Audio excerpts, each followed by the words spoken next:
Hello, everyone. Welcome to the Please Hustle Responsibly podcast. I'm Christina Magro, and I'm here with Christina Veltri and Matt Cole. And we are here to give everybody the tools that they need to better advocate for themselves in and outside of the workplace. And today we're very excited to talk to Juan Kim. We're just going to wax poetics about him in just a moment. But before we do that, I'd like to check in with my pals and see how you're doing today. So how are you doing today, Matt?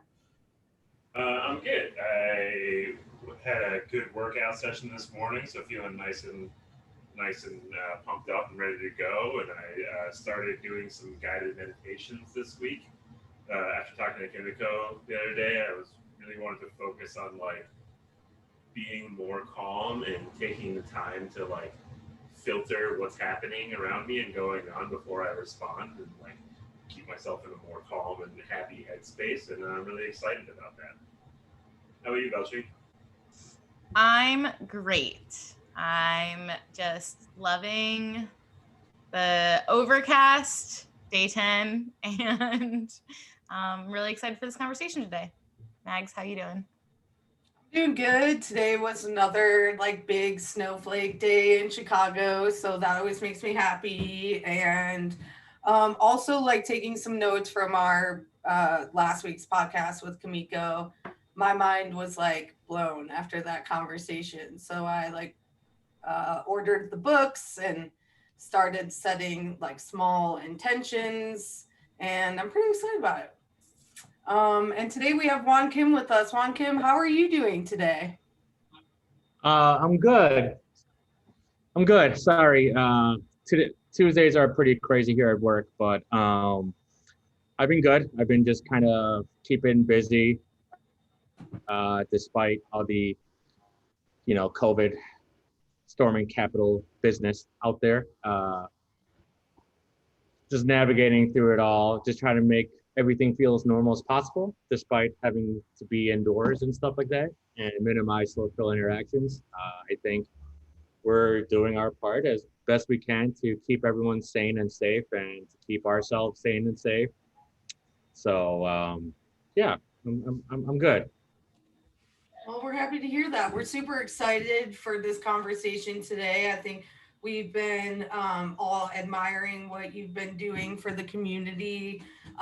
So we're very excited to kind of hear of how it all started. But before we get into that, Juan, do you mind just telling us a little bit about yourself as a person? Sure. My name is Juan Kim, spelled W-O-N, not J-U-A-N, which is pretty common and easy to mistake, and that's fine. I run a small town called Kimski here in Bridgeport, which is outside of Chicago. And we've recently transitioned and pivoted to being a pay what you can restaurant, where we invite other restaurants, other chefs from restaurants, and buy their food and serve the public, community beyond deliver food. We're just here as an outpost to just kind of help everyone and just, do our part to try to make people feel secure and normal through food. We operate 5 days a week, Tuesday through Saturday, 12 to 5. And it's literally a pay what you can, or just come in and eat and grab a meal and get the fuck out. We do this charitable thing, but we still are normal people. So we are still a little sassy. If you're rude, we will still give you attitude. We don't have to be polite just because we're doing something charitable and nice. So that aspect is still very much us, which is nice. Again, it's about making people feel normal, right? And secure. So, giving a little sass back and, not not being disingenuous, I think, is the way to go. Because if you saw me being really polite and hospitable and charitable, you would think there's something wrong. So, that's the balance here, right? We're giving away free food, making people feel great and secure, and families, helping out families, but I'm still gonna yell at you if you're holding up the line or if you don't know what to decide to eat. I'm I'm gonna very much still be there and be like, just get the fucking catfish and move on. Yes, just come back tomorrow. All right, it's still fucking free. Just come back tomorrow and try the vegetarian version tomorrow. Then you're holding up the line. Shit, it's cold. So yeah, pretty much what we're up to here, and it's been going great. We've been giving meals away since June. Every Wednesday, we used to do a 200, 300 person meal delivery, drop off, pickup. And then we just decided to do this for the winter because it's winter in Chicago, and especially during a pandemic, it's particularly tough to get good, really good food donated. So, you know, we set out to just pay people instead. So people feel prideful about picking up food and making food for us. And I feel like I've answered like 15 other questions already. No, you're good. Questions. Yeah. So Juan Kim is a chef in Chicago. He's also an artist. He's a DJ. He has so many hobbies and projects. I feel like he is a modern day Renaissance man. Oh, that's what you wanted me to say. I'm sorry. No. When I think of Juan Kim, I think of my favorite saying in the world, and it's real G's move in silence like lasagna, because he's always behind the curtain, but always really doing great things for his community. So how did you kind of gave us a brief rundown of how the Community Canteen is doing, but how did this all start? Where did this idea come from? I mean, obviously, like our worlds were shattered March 15th, but how did you come up with this idea? It was really Ed, Mike, and I, when we were concerned about, you know, furloughing Maria's bartenders, barback staff, and, you know, with Kimski, we realized that there was a need, regardless of our failing business, because of, you know, indoor dining and just the COVID in general. We kind of sought to help people out in general, especially within our immediate area. And then we saw that there was a need for food at places like the Senior Citizens Home, where they were kind of holding residents inside because of their high risk factor. They weren't able to go out and get good food during the summer. And we kind of wanted to just kind of help out in a way. And there was extra funding through the art gallery down the street that Ed runs, Co-Prosperity Sphere. He runs a non-for-profit called Public Media Institute.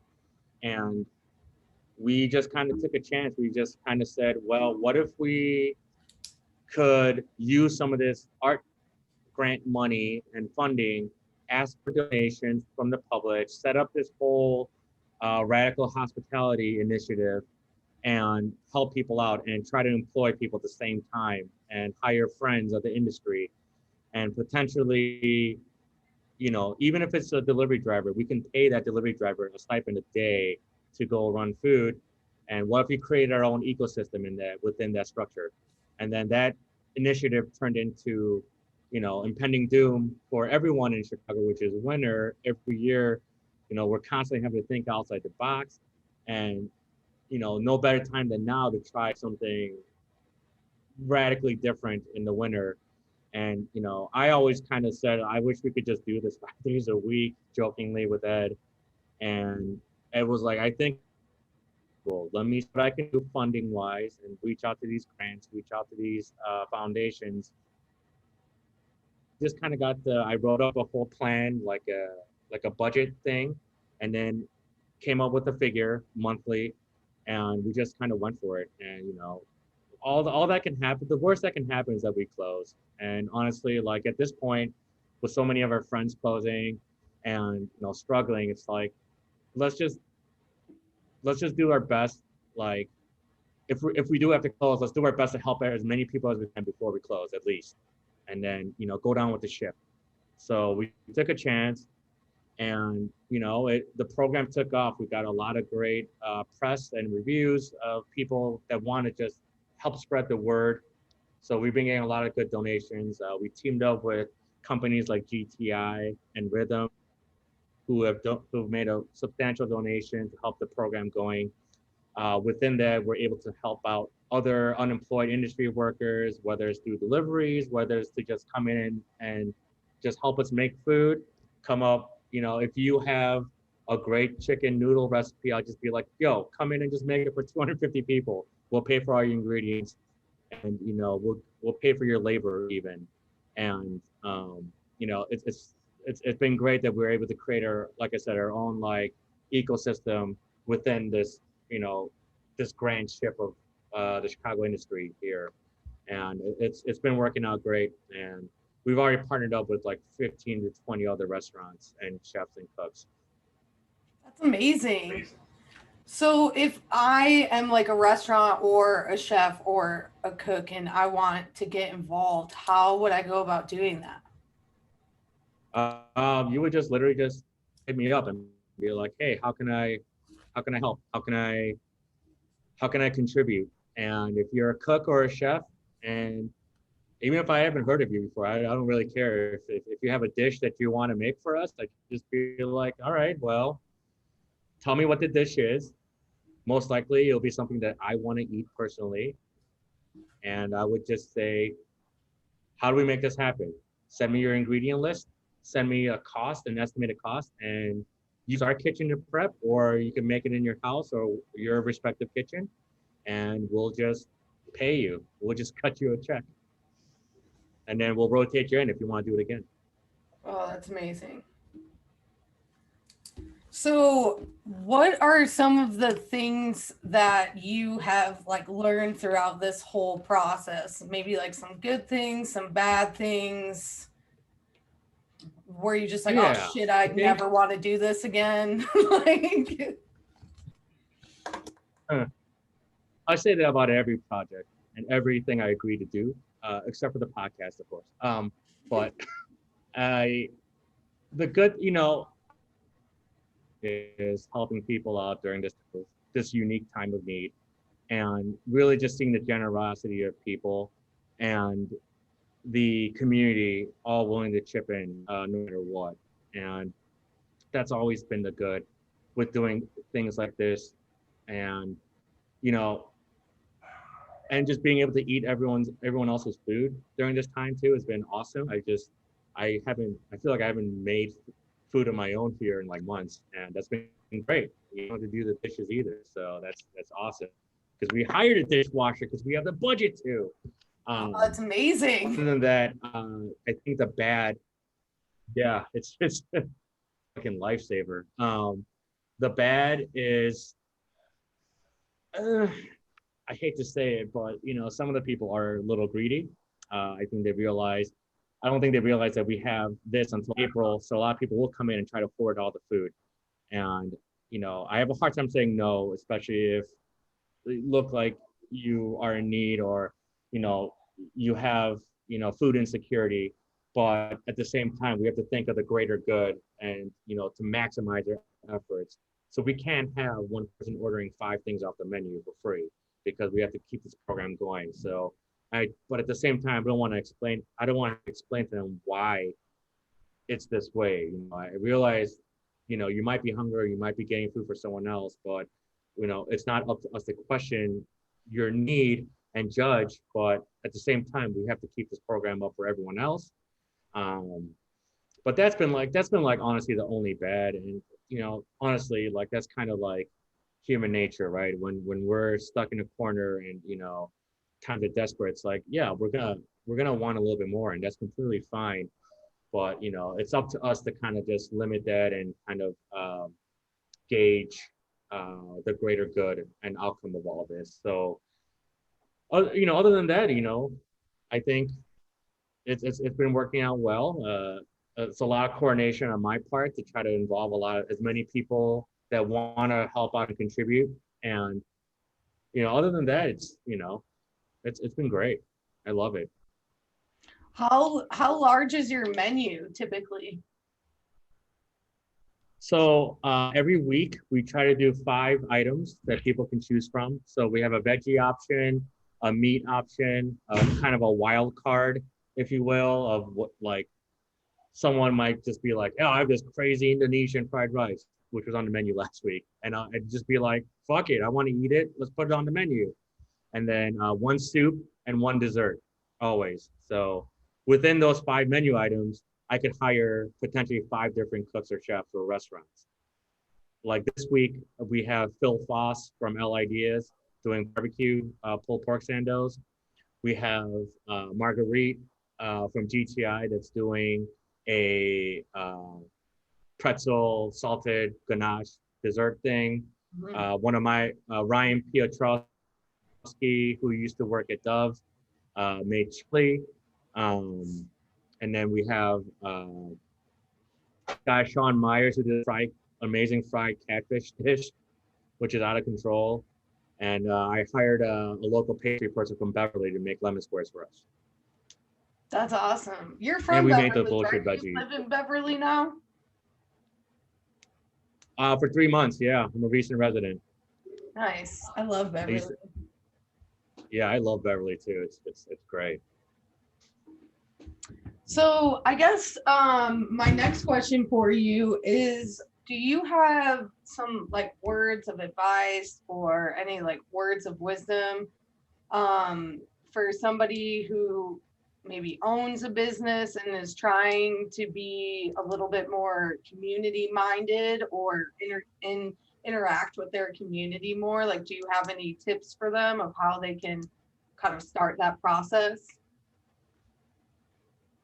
I don't know if it's tips, but I feel like the common sense in me would say to just literally directly talk to people. That's really how we kind of got things off the ground. Be open-minded to collab, to really listen to people, and just be curious and maybe walk your neighborhood, maybe talk to your neighbors, go to events. Well, the last part obviously is a little hard these days, but if you do go to events, just be aware of your surroundings. I think that's an important thing. I think a lot of people are so prideful these days that they'll never let on that they need help. So I think if you just talk to these motherfuckers and just kind of break down to them and get on their level, I think there were a lot of them are willing to open up once you kind of humanize things and make them realize that there is no agenda behind the conversation.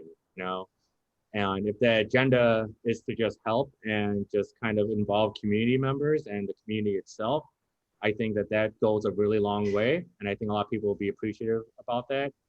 Don't get me wrong, that's not how it always happens. There's still some people in this neighborhood that are fucking assholes, and I'll never work with them, and they can fucking go to hell. But for the majority, they've been all great.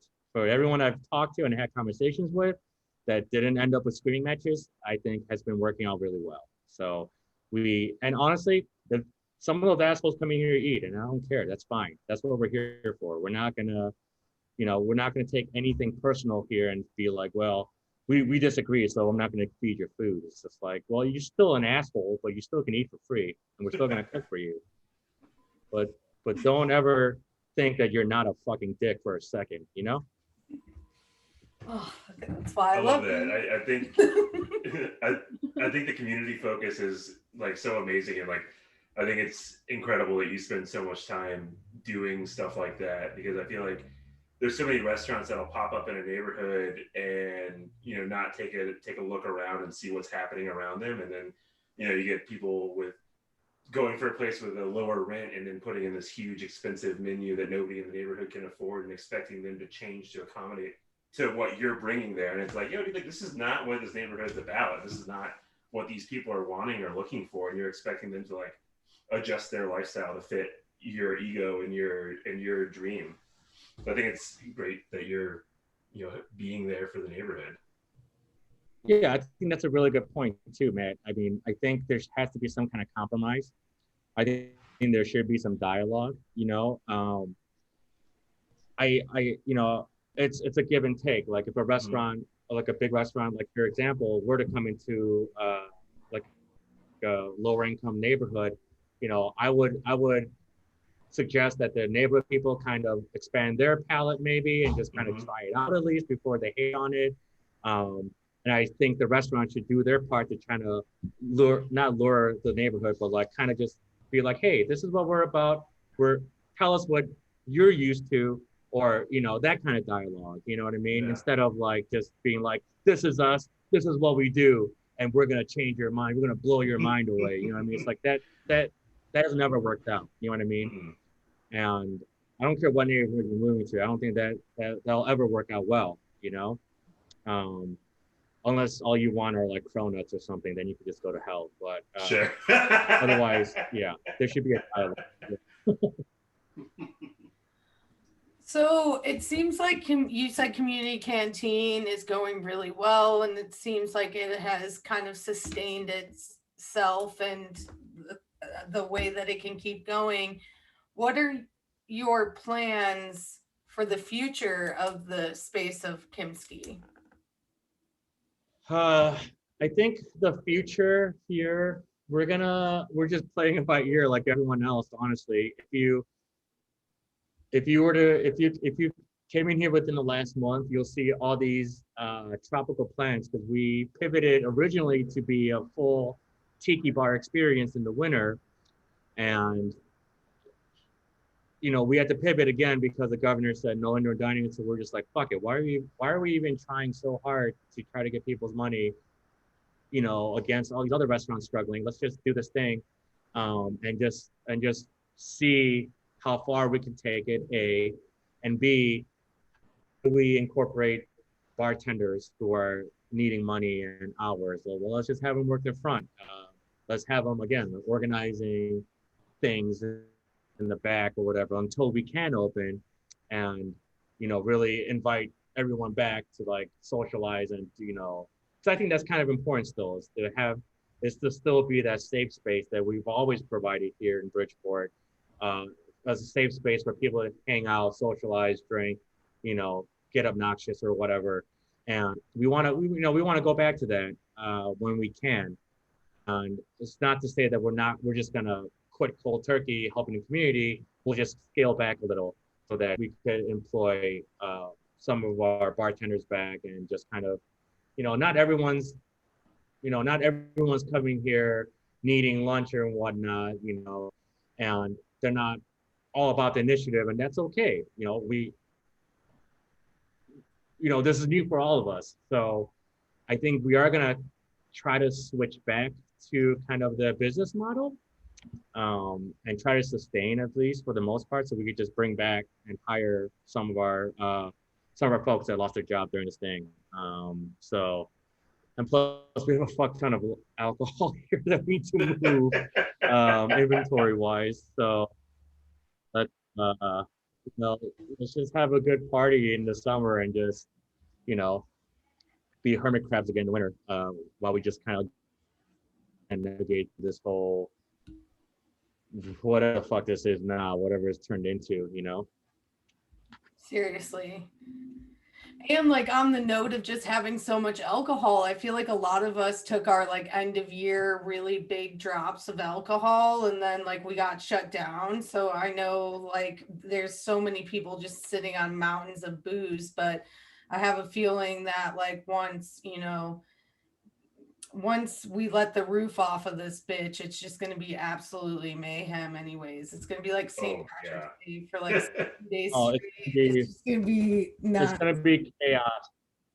Mm-hmm. Especially It's gonna Chicago. be chaos the first few months. Oh yeah. I mean, we already have the dirt bags that are like summer war.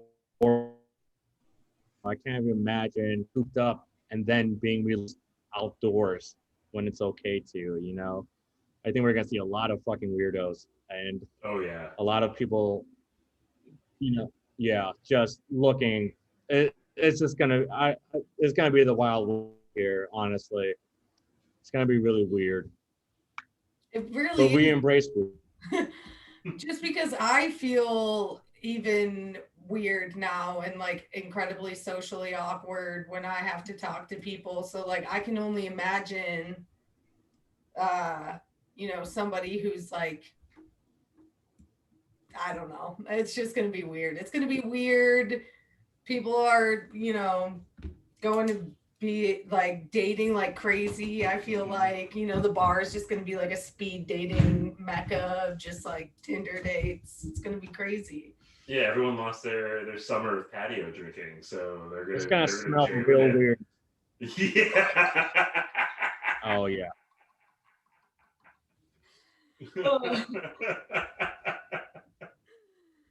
Oh, well, Things a little bit. I have a question for Juan. I am curious. So Sorry. it's okay. I just feel like I need to bring things back. So you I just mentioned had like earlier, Lord and Lube in my head. Sorry. you mentioned earlier, some folks like not necessarily taking advantage of the community canteen, but like definitely, people are food insecure and they want to get what they can while they can. Have you noticed that being there every day and week after week, people have, kind of brought back those temptations to be like, I don't have this, so I need it now, and kind of rely on you to be a source of help that will, like, a stable source of help? Yeah, I think, we get a lot of regulars. I see a lot of familiar faces now, which is great. Families coming in, getting I guess their allotment.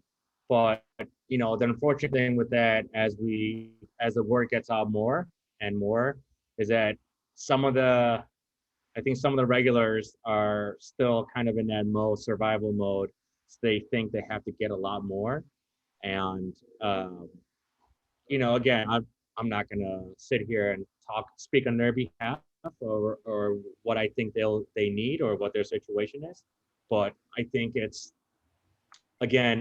one of those things we have to constantly remind people like, hey, we know you're in need, but please be a little more mindful of other people that are in your same situation, people with kids, people with, you know, people with family members that can't leave the house, that kind of situation. So it's yes and no.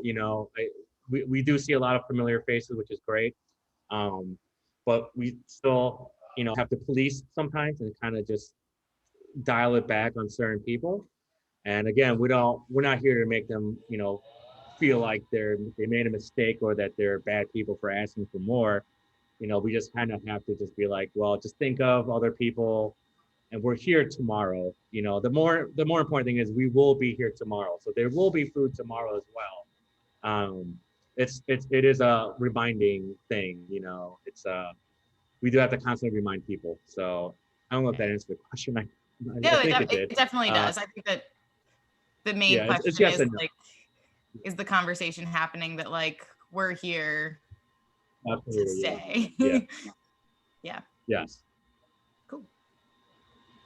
Is there any maybe like thoughts about moving this initiative to a different space? So within this whole program, we were able to open up in 2 different places in the north side. So Wherewithal with Beverly Kim is serving food out of Parachute, and they recently, as of last week, they started the same model as here, doing food 5 days a week. And then Donorman, we teamed up with them. We've been working with them all summer, and they kind of deliver food around town through their food truck. And Moms at Mars in Bridgeport, they do Monday, Wednesday, Friday.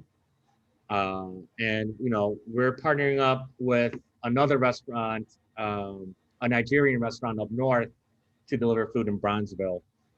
So we are kind of out there. We're trying to expand our umbrella to cover areas. So, and again, us being kind of like the center of it, we're able to invite other restaurants still. So, whether or not you can, you have the capacity to do this 5 days, that's okay, because I just order food from you for that one day or for the week of meals and stuff like that. That's How many awesome. meals are you guys doing a day now? Kimski alone, we're at 250 meals a day. And then on Wednesdays, we still do the 70 meals delivered. If we have leftover meals, we package it and we give it to the Love Fridge, and then they distribute meals to their own channels and around the city. And I also hired a delivery driver who was a former bartender to deliver meals directly to like tent towns in the south side. So we'll just do like a food drop if if we have a surplus. Um, but yeah, it's a day by day sometimes. Um, Again, it's all coordinating. I think if you are good at coordinating and kind of planning, kind of keeping on top of things, we can really push our efforts to go beyond our reach, as far as like people having to come here. It's amazing. So you mentioned like the Love Fridge and a couple of these other projects. Are there any other like community projects that you're working with or in tandem with that you want to like shine a spotlight on?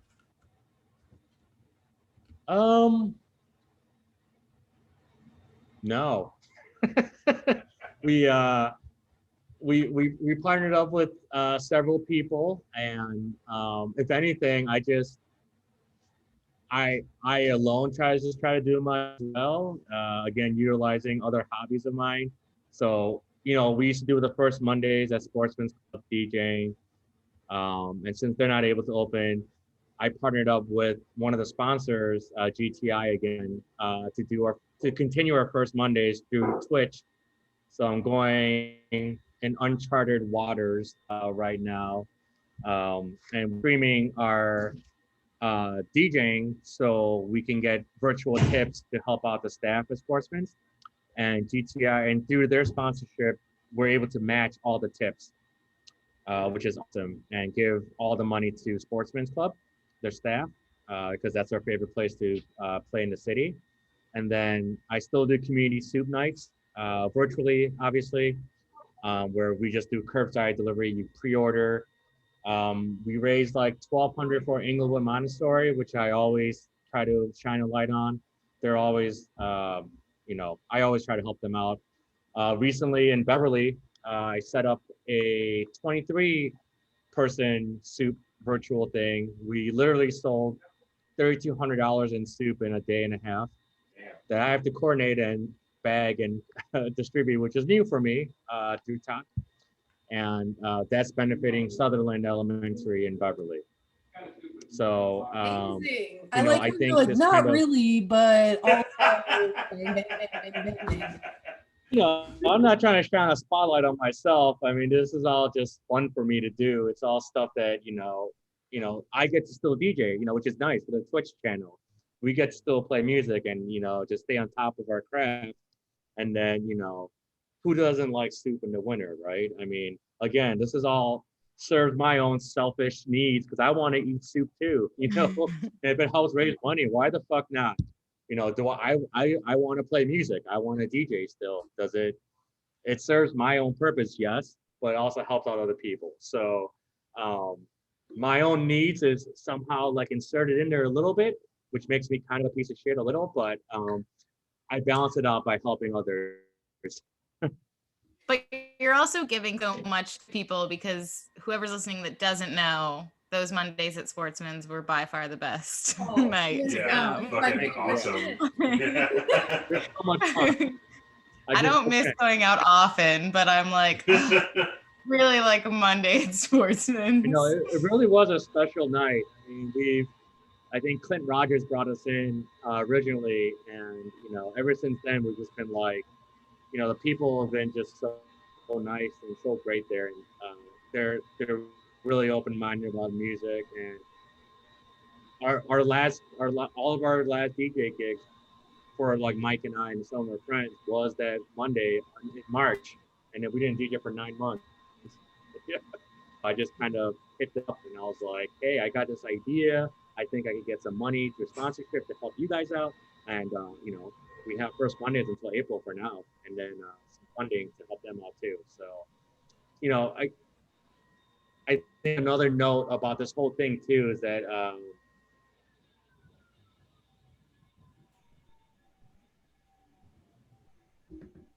all beyond just money donating other people to kind of create their own thing.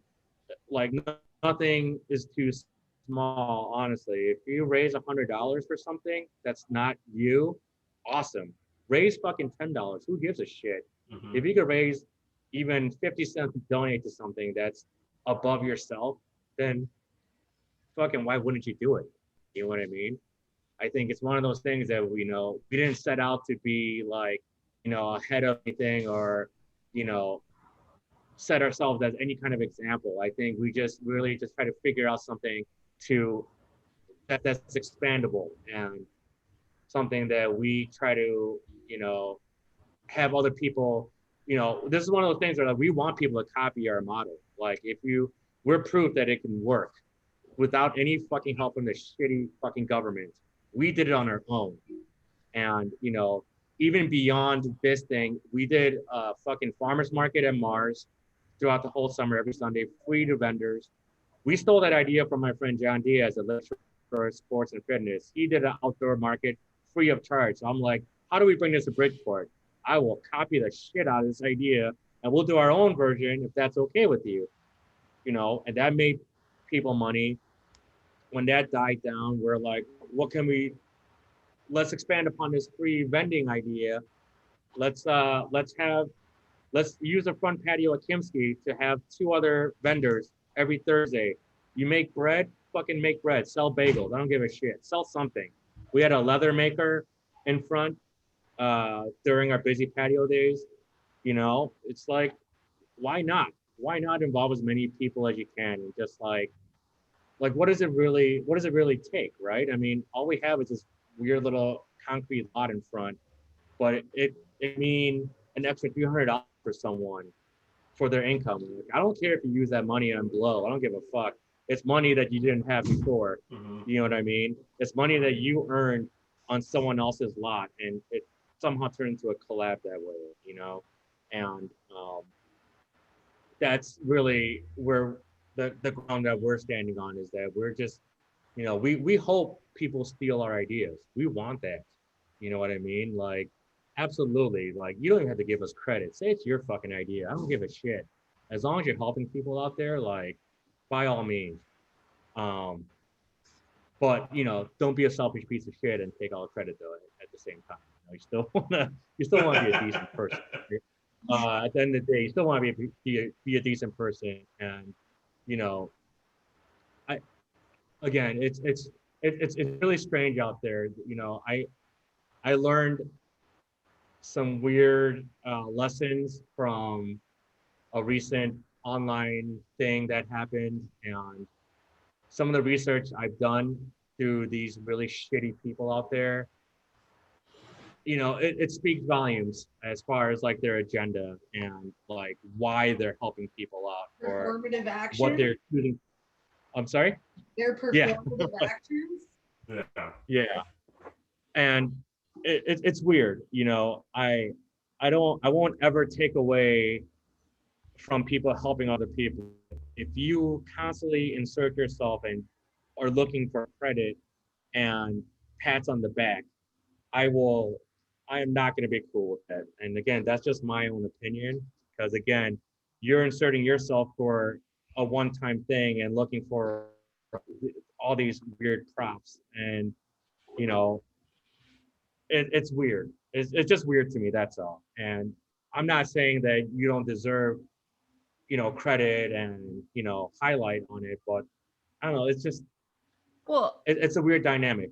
It's hard to explain. Sorry. And when you put yourself in the spotlight, whether it's for the right reasons or the wrong reasons, you have to be prepared to have conversations with people that are not necessarily going to be the conversations that you want. Absolutely, I agree. And a lot of people don't want to have that conversation. They just want a pat on the back and say, look, look at what I did. I'm gonna take a picture on every single step of this. It's like, bitch, if you were fucking busy and actually helping people out, you wouldn't have time to take a selfie with people bagging shit. Go fucking bag something. Go stir a fucking pot. Why the fuck are you taking photos of yourself? You know what I mean? Like, fuck that shit. Hire your PR team to take a photo of you doing something then. Don't do it yourself. You know what I mean? Like, it's weird, you know, like we do a lot of charity things, and some of it it's just like, it's not even worth taking photos of. Just do it. Who fucking cares? Yeah. You know what I mean? Whenever I do art fundraisers or whatever, I'm just like, you know what? What's the point of like trying to highlight this? Like, just raise some money, give the check, do some art, and you know, go get hammered somewhere. Take photos of that. I don't know. Take photos of you having fun. Like, if you're helping people for like a yeah, response like from it, then you're really only trying to help yourself. that's exactly the point. You know, if there's like a funding aspect to it, of course, you know, highlight it, you know, do whatever.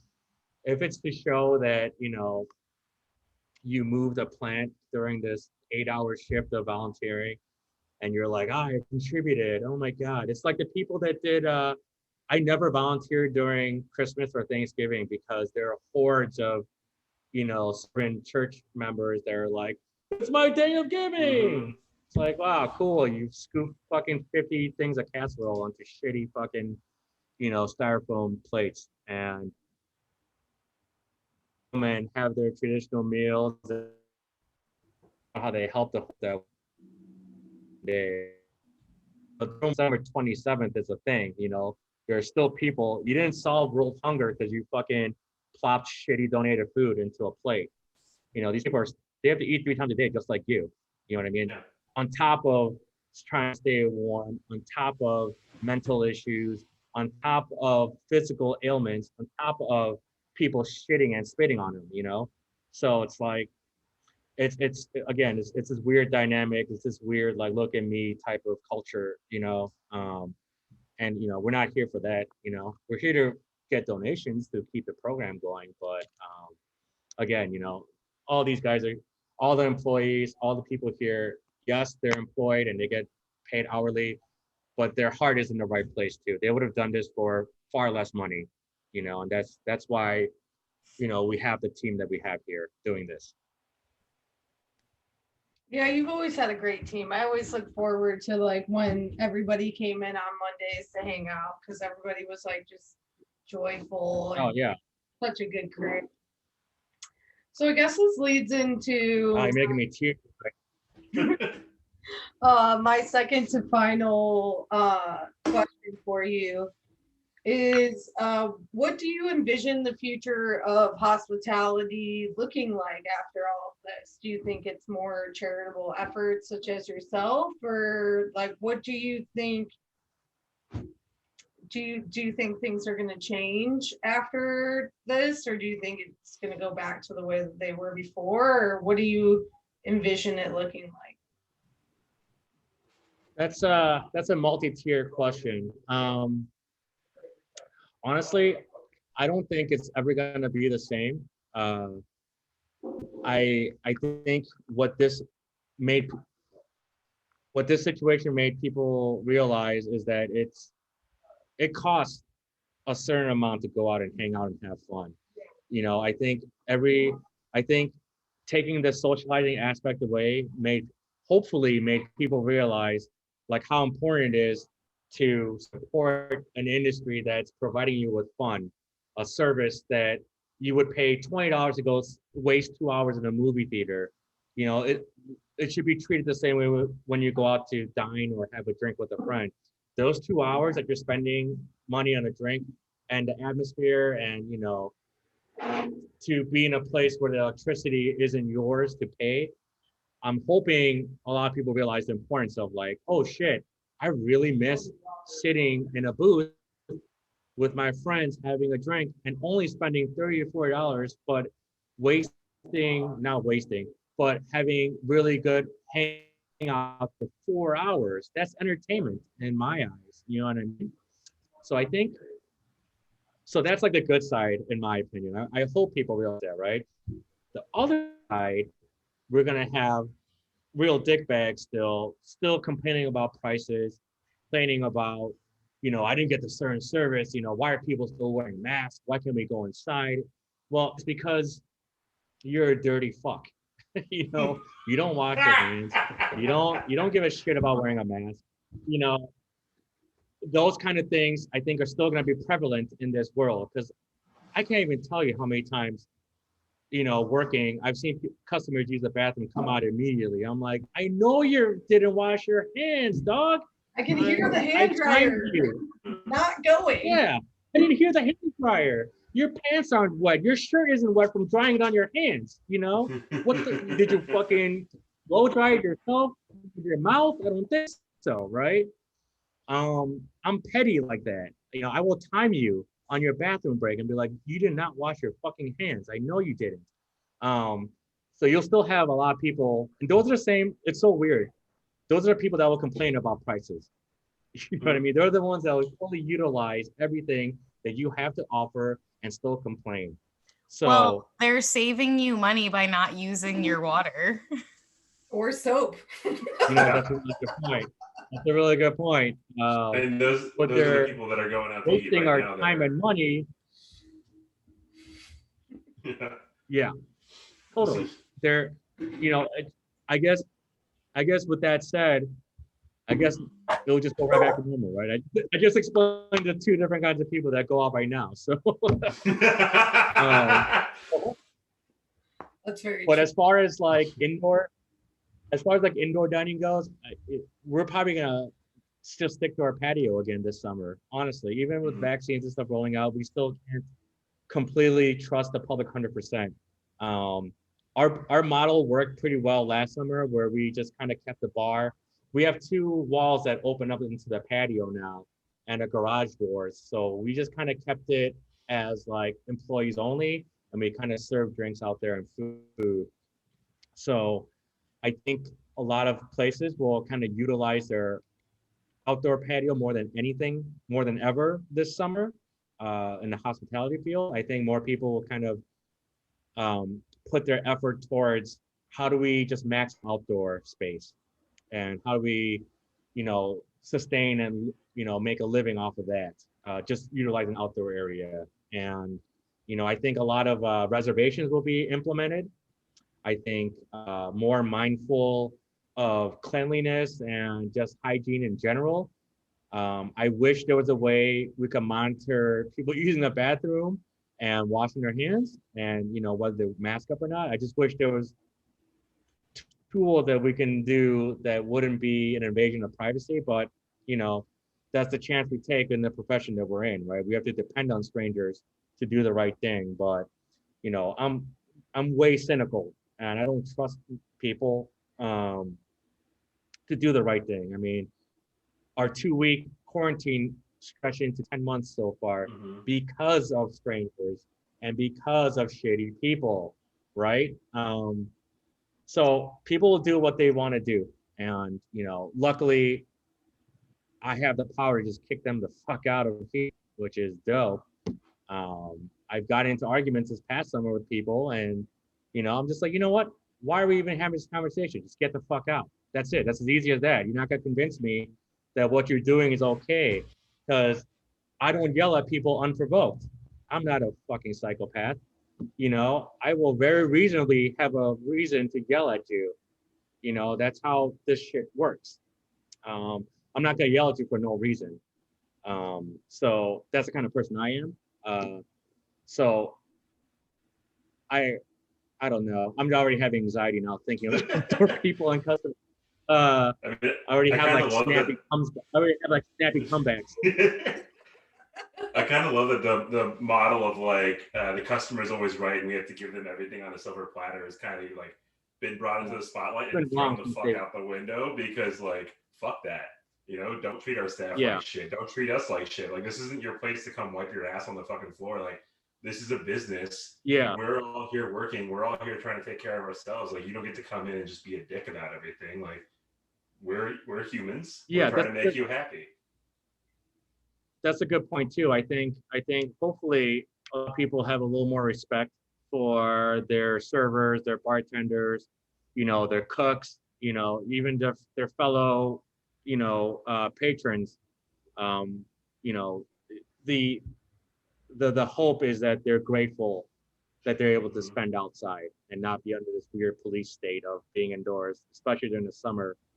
And again, everything's in moderation, right? That's what's in balance. So hopefully if you were an asshole before, this made you realize that going out is important and that, you should have been more grateful to your bartenders and not, yell at them drunk about, underserving them when they're fucking hammered already. You know what I mean? Or your blue just cheese being a little tarts. mindful. Yeah. Yeah. Yeah. So hopefully, just a little more kindness is my hope throughout this thing, and a little more. I don't know how much more education we can give out there. Honestly, you guys have done so much for the industry, just kind of making people aware and like giving you really useful tips and hints. Those kind of resources are crucial, I think, in helping the other side understand how the fuck to act. You know what I mean? This leads me to my final question. So obviously, like this pandemic, no one could have foreseen coming, but I do think that it's given people time to kind of like reevaluate and reprioritize, or just take a moment to like reflect. What does your future personally like look like? I have no fucking clue. I'm hoping this model is sustainable and we're able to do it again. Uh, I can't even, I used to have like plans for the year and stuff like that and things I wanted to do. Honestly, I know a lot of people said this, but last year was supposed to be my year. I had like solo art show set up. We had like 4 weddings lined up. We were gonna do the tailgating for Gooseland again. I had planned this like year prior, set this all up for 2020. And then once this happened, it's just like, well, weeks of planning just fell down the drain. So, if anything, this has taught me to be not like, take every moment and be spontaneous and run free. But I think, who knows what can happen? We were literally just joking about how the 2-month thing, went into a month went into 2 months, and then, here we are almost a year in, and vaccines are rolling out, and people are purposely destroying vaccines and shit. So I don't know what the future plans are. I just hope we can help people still, regardless of whatever we plan to do, and that my family and people around me, people I know, they're doing good and hustling out there, can remain to hustle and be good to others. I don't know. I just want to win the fucking lottery, honestly. That's my plan. I want to win the lottery. I'll donate half my earnings to people in need. I don't give a shit. I mean, all I need is like 5 mil, and that'll coast me through to my 60s or 70s. And by then, I'm gonna hire someone to wipe my shit. I don't fucking care. That's all we can hope for at this point, right? I mean, fuck. If you ask me this question in like a month, it'll be completely different. I'll be like, yeah, all I need is $200 a month, and I'll be fine. But for now, let's go with 5 million for until my mid 60s. That should suffice. I love that answer. I asked this to pretty much everyone we talk to, and I'm not lying, that has been my favorite response. It's been the realest response. Mm-hmm. I just want to win the lottery. All right, so at the very least, right? I have one follow-up question then. If say you do win the lottery, what is the first thing you do?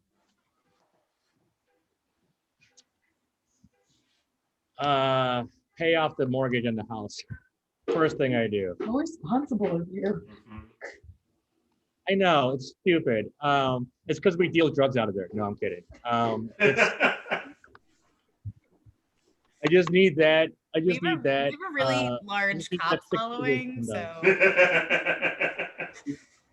well, you know, I get it from them anyway, so it's fine.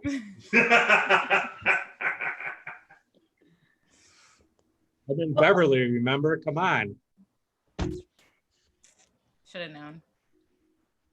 I mean, and I think something that we've all learned throughout all of this, that like housing and the stability of it is really important. So, I mean, I think that's a very good way of using your lottery winnings. Does anybody else have any I questions? love how What? I love how we're speaking like this might be a possibility. Thank you for that. Hey, I do appreciate your total confidence in this. you have to speak it into existence, you know, you have to put it out there in the universe. So in the universe, yeah, for sure. I appreciate that. Well, Juan, I just wanted to say thank you so much for taking some time out of your very busy schedule to hang out with us today. It's really inspirational every time I talk to you, and I just want to say thank you for everything that you do for our community. Thank you. I really appreciate stuff like this because it helps me organize my thoughts. A, and B, I think it's important to get these kind of initiatives out. And, you know, honestly, like for anyone listening, just, you know, talk to your neighbors, you know, go out there and just take a chance. Not everything has to be this booming, huge fucking blowout success. There's so much to learn in failure. There's so much to learn in just, you know, even if you don't help anyone out, just the effort alone just out there is so important. And with that said, even like 10% more effort in whatever you're doing goes a really long way. And please, when you're shoveling snow, be mindful of your back. That's so important right now too. I pinched my back like a month ago. I'm so fucking old. It's the worst. If you can stay young, take supplements. And yeah, I sound like an old man now. Were you at least shoveling somebody else's front patch when you? No, it was my own, and I pinched my back. I almost saw my dog laughing at me. Well, everyone, if you have any questions for Juan or want to get a hold of him, feel free to email us at info@pleasehustleresponsibly.org, and we will get a hold of Juan for you. If you have any questions or need any follow-up of any information during this podcast, also just feel free to email us. And please remember to always please hustle responsibly.